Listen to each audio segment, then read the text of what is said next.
Welcome to our cloud computing course project. This semester we have developed ML models to detect AI generated text and images. Also, we have hosted a web application which calls these models, thereby offering the user an interactive interface where he or she can upload an image or text and detect whether it is AI or human generated. Let's take a look at the dataset. For text data, we aim to classify text as whether human generated or any specific AI model. For now, the models covered are ChatGPT, Cohere, DaVinci, Blooms, and Dolly. The training dataset used for this task contains 71,027 text samples consisting of human written text and text generated by different language models. It was released in Summerval 2024, Task 8. As of the testing dataset, it consists of 18,000 data samples, including 3,000 text from each of the 6 classes. The datasets looks like these containing the following fields. We can take a look at the distribution of labels or models in these datasets here. For image classification, we train the model on a public dataset from Kaggle, having about 530 AI-generated images and 430 real images. For testing this model out, we collected a set of 100 images from Google, which consisted of 50 real images and 50 AI-generated images. The test images were of various things, including landscapes, people, animals, paintings, food, as well as both human and AI-generated animated images from cartoons, etc. Let's move on to the text classification process. After loading the data, we pre-process the texts as shown. We convert it to lowercase, remove non-alphanumeric characters, tokenize the data and add padding to match the length of all samples. We then assign a number to each output class and begin fitting a neural network on the data. The neural network we chose for this task is an LSTM CNN hybrid, which provides great results for sequential data such as time series and NLP tasks. LSTM stands for long short term memory and excels at understanding the sequential nature of the text, capturing the relationships between word and their contextual dependencies. Convolutional neural networks or CNNs automatically learn hierarchical representations of data, capturing local patterns and gradually building up to more abstract features. Let's see an example text. The cat sat on the mat and licked its paws while staring out of the window. LSTM would recognize that sat follows cat to form a verb phrase and on the mat provides additional context about the cat's location. CNN could recognize phrases like on the mat or out of the window as distinct features within the text, contributing to the understanding of the overall context. The hybrid model we used comprises of one embedding layer, two convolutional layers, two bidirectional LSTM layers, one pooling layer, two dropout, and two dense layers. With an input shape defined by the maximum text length, the model outputs a probability distribution over classes for multi-class classification task. We used the Adam optimizer and categorical cross entropy as the loss function and ran it for 7 epochs to get an accuracy of 65.5%. Before finalizing this model, we tried fitting the data on various models, namely logistic regression, SVM, multinomial naive Bayes, random forest, gradient boost, and ensemble classifiers. Out of all these, we proceeded with the neural network as it had the highest accuracy.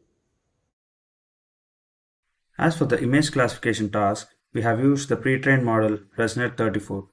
Now let's take a deeper look into what we have implemented with the AI image detection. These are the libraries we have used for the image model. We add the trained data to the folder and resize them all to the same size. We downscale the images to 224 pixels, which was recommended by the ImageNet statistics. As you can see, we created two classifications, AI art data and real art data, or human art data. The learn object here represents the model that will be used for training and evaluation using the ResNet34 architecture. We can look at the layers in the model here, convolutional 2D, batch norm 2D, and ReLU activation functions in the layers section. This is the loss versus learning rate graph. As you can see, loss gradually decreases and reaches a minimum, but then exponentially shoots up with higher learning rate. Using this graph, we can infer the optimal learning rate for our model. We get a visualization on the loss function from the graph, which represents the loss for train and validation sets. And here are some of the classifications done by our image classifier. The photos labeled in red text are incorrectly predicted, and the ones in green label are correctly predicted. This is the confusion matrix for our model. From this, we get a training accuracy of 84%. Thank you. Now let's take a look at the results given out by these models on the test data sets.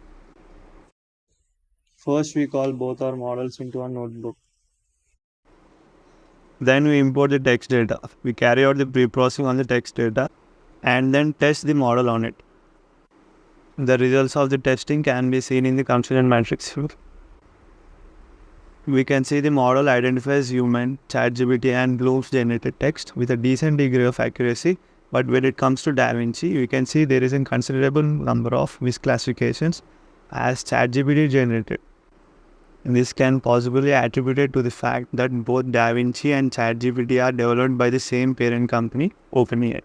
In case of DALL-E and Cohere, there were a worrying number of misclassifications. Next, we load the test images with both classes, AI generated and real images. In the image classification task, we can see the images are majorly correctly classified. Upon further manual inspection, we notice that few misclassification arose in the scenarios like cartoons, drawings, dark images and high quality landscape images, where despite being human clicked or created images were classified as AI generated. On the other hand, some of the AI generated human face portraits were misclassified. To improve our models, we can add more labeled data of the misclassified classes to the datasets to start with. This would help us deal with the problem of misclassifications. Next, we could also add the data from more models such as Gemini for the text data to expand the number of AI models we are able to determine. We could also start specifying the AI model used for generating the images as well in the future. The models have been trained and tested out. We will now move on to the web application. It is written in Python using the Flask library. First, we invoke our ML models saved as pickle files here. A dictionary here maps the output labels given by the neural network with their respective models. We define the image classification function using the model here. Here, we have written the code to obtain user-given input using the post method from the HTML form and carry out the image classification process. The result is rendered onto the output screen by get method. Here, we pre-process user-given text input and using the deep learning model given result, we return the classification output. Let's take a quick look at the HTML file before moving on to the demonstration of the web application. We use the Google Fonts API here and define the .css styles. The code for the HTML forms to take user input and the code for the model given results to be rendered onto the output screen is given here. Now let's see a demonstration of the web application.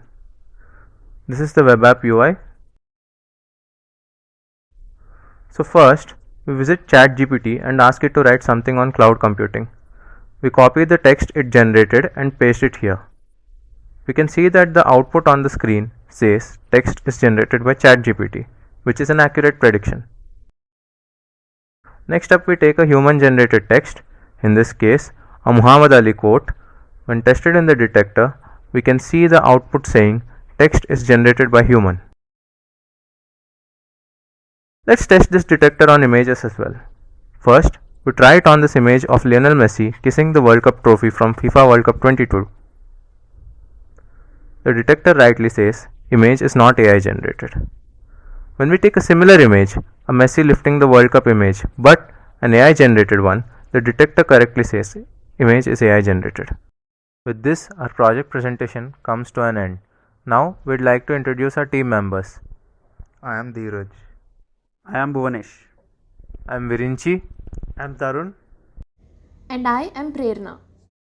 We also extend our heartfelt thanks to Dr. Animesh Chaturvedi for his unwavering support, guidance, and feedback which enabled the successful completion of this project.